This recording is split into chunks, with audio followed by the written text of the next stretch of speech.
Hai, namaku Maharani Febriana Putri, nama panggilanku Rani. Aku merupakan anak pertama dari 3 bersaudara. Aku lahir di Jakarta Timur, tepatnya di Rumah Sakit Persahabatan Rawamangun pada tanggal 23 Februari 2005. Aku terlahir dari keluarga yang sederhana. Ayahku adalah seorang karyawan swasta, sedangkan ibuku adalah ibu rumah tangga. Mereka berdua selalu mendukungku untuk menggapai semua mimpi. Umur 3 tahun, aku mulai masuk PAUD yang berada di dekat rumah nenekku.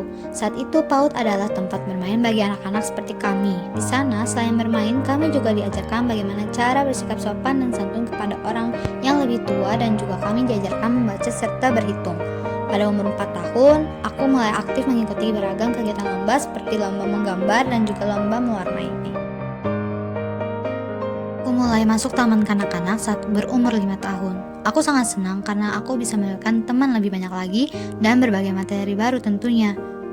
Waktu TK, kegiatanku mulai dipadatkan seperti mengikuti berbagai lomba menggambar, mengikuti bimbel dan matematika, serta pergi mengaji pada sore harinya.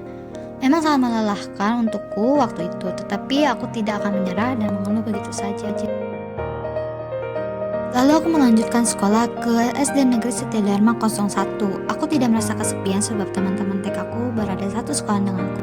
Saat kelas 2, aku ingin mengikuti ekskul bela diri taekwondo di sekolah. Awalnya orang tua aku menolak, tetapi aku selalu mencoba membujuk mereka sehingga mereka mengizinkannya. Awalnya memang tidak mudah dan melelahkan mengikuti latihan, tetapi teman-teman dan kakak kelas yang mengikuti latihan selalu menyemangati diriku. Dari situ jadwal kegiatanku pun mulai menumpuk dan sedikit tidak teratur hingga aku jatuh sakit dan didiagnosis tifus dan juga untuk jangan terlalu lelah. Ketika aku sudah lebih baik, aku melanjutkan kegiatan seperti biasanya tanpa mengingat perkataan dokter. Lalu tak berselang lama, aku sembuh saat memberitahukan bahwa ada kejuaraan turnamen di Cibubur dan memintaku untuk ikut. Lalu pada saat kejuaraan tersebut, aku meraih medali perak dan juga luka sobek di bagian pipi dalam. Lalu setelah itu, aku sempat hiatus beberapa bulan dari latihan taekwondo, dan pada saat kelas 4, aku pindah ke klub taekwondo di kota Bekasi dan mulai latihan seperti biasa dan mengikuti beberapa kejuaraan prestasi untuk masuk ke SMP. Saat aku masuk SMP, banyak hal yang terjadi, seperti sertifikat prestasi kejuaraan yang diragukan hingga dibilang palsu, dan aku yang berada di rumah sakit karena DBD. Sungguh saat itu, seperti harapan dan impian aku dihancurkan dengan cepat. Bila ditanya sedih atau tidak, pasti sangat-sangat sedih.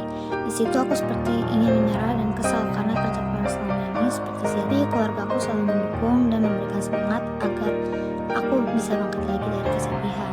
Pada akhirnya orang tuaku mendaftarkanku ke sekolah ini dan aku diminta untuk tidak memikirkan apapun masalah yang terjadi dan fokus pada kesembuhan. Setelah 2 minggu aku dirawat, aku mulai masuk sekolah, bertemu dengan teman SD dan teman baru. Aku sangat senang karena mereka mendukung dan selalu menyemangati diriku.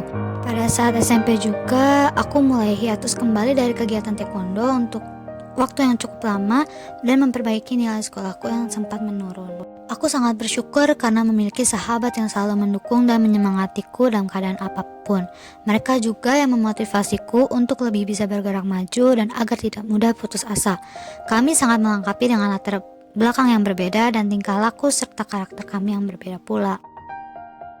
Saat lulus SMP, aku mendaftarkan diri di SMK Caraka Nusantara. Awalnya orang tuaku merekomendasikan di kota Bogor. Hanya saja menurutku itu terlalu jauh dan kami pun berunding. Pada akhirnya orang tuaku menyetujui untuk mendaftarkanku di Caraka. Saat itu sebelum ada pandemi COVID-19, aku mengikuti tes di Caraka. Aku kira awalnya tidak akan bisa di sini, tetapi ternyata dugaanku salah. Aku diterima di Caraka dan orang tuaku sangat senang mendengarkannya. Memang awalnya tidak mudah menjalani pelajaran secara daring akibat pandemi, tetapi itu tak menghentikan semangat kami untuk belajar seperti biasa di sekolah. Di Caraka kami selalu mengadakan daring dan kegiatan praktikum yang diadakan beberapa kali dan dibagi menjadi beberapa kloter untuk tetap menjaga protokol kesehatan.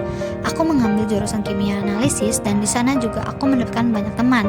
Keinginan aku hanya satu, yaitu agar pandemi segera berakhir dan agar saya dapat bertemu dengan teman-teman dan juga sekolah seperti biasanya dengan normal sampai aku lulus nanti.